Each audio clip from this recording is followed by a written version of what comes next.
3 दशक के राजनीतिक कैरियर में दारा सिंह चौहान हमेशा सत्ता के नजदीक देखे जाते रहे हैं। सत्ता के साथ रहने के लिए उन्होंने कभी पार्टी बदलने से गुरेज नहीं किया।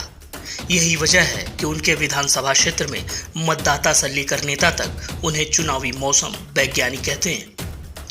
माना जाता है कि दारा सिंह चौहान चुनाव से पहले ही हवा का रुख भांप लेते हैं। यही वजह है कि एक बार फिर उन्होंने 1.5 साल के भीतर ही पार्टी बदल ली है। इस बार फिर उन्होंने चुनावी बयार को समझा और सपा को बाय बाय कहते हुए बीजेपी का दामन थाम लिया है। दारा सिंह चौहान को बसपा ने वर्ष 1996 में पहली बार राज्यसभा भेजा था। 4 साल का कार्यकाल पूरा होते ही उन्होंने हवा का रुख भांप लिया था और सपा में शामिल हो गए थे। फिर क्या था, 2000 में सपा ने भी उन्हें राज्यसभा भेज दिया था।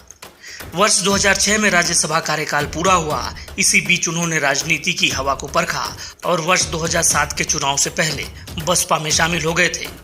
यूपी में बसपा की पूर्ण बहुमत की सरकार बनी और 2009 लोकसभा चुनाव में बसपा से जीतकर लोकसभा पहुंचे।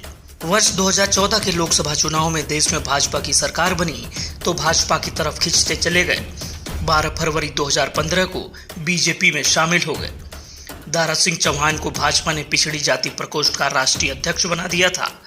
इसके बाद वर्ष 2017 के विधानसभा चुनाव में मधुबन सीट से जीत हासिल कर दारा सिंह चौहान सरकार में कैबिनेट मंत्री बने।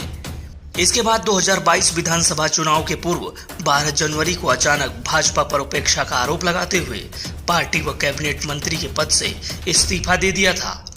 इसके बाद सपा के राष्ट्रीय अध्यक्ष अखिलेश यादव के साथ हो गए थे।